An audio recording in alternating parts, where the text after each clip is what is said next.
Le couvre-feu instauré dans plusieurs provinces tchadiennes à cause de la pandémie du nouveau coronavirus a été de nouveau prorogé. Depuis le 13 mai, à la suite d'un décret présidentiel, les populations du pays ont été invitées à continuer d'observer le couvre-feu prolongé de 14 jours de 20h à 5h du matin. Pour la troisième fois consécutive, le couvre-feu a été prolongé dans les grandes provinces du pays, notamment dans le Logone occidental et oriental, dans le Mayo-Kébi et le Mayo-Kébi-Est, ainsi qu'en Djamena, qui constituent des épicentres de la maladie.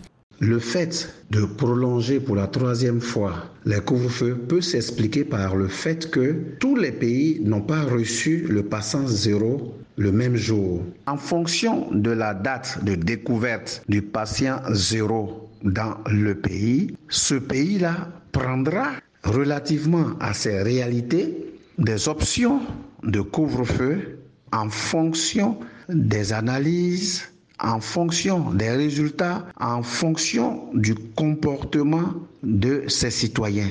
Instauré pour la première fois dans le pays le 3 avril, le couvre-feu ne cesse d'être prorogé du fait de l'accroissement des nombres de cas détectés dans le pays. Au 14 mai 2020, le pays enregistrait 27 nouveaux cas confirmés, dont 5 malades guéris, 2 patients décédés et 270 malades sous traitement. Depuis le déclenchement de la pandémie le 11 mars dans le pays, le Tchad a enregistré 399 cas, dont 83 guéris et 46 décès.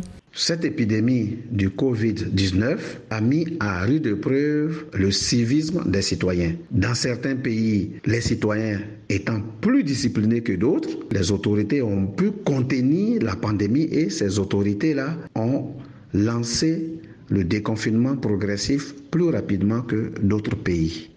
Outre la mise en place d'un couvre-feu dans le pays, les autorités tchadiennes ont déployé d'autres stratégies contribuant à limiter la propagation de la pandémie dans le pays. Depuis le 11 mars 2020, le gouvernement tchadien a décidé de la fermeture des frontières terrestres et la suspension des liaisons aériennes, de l'état d'urgence sanitaire et a restreint les mouvements et les rassemblements publics. Comme récente mesure, le pays a institué le port du masque obligatoire dans les lieux publics depuis le 7 mai 2020.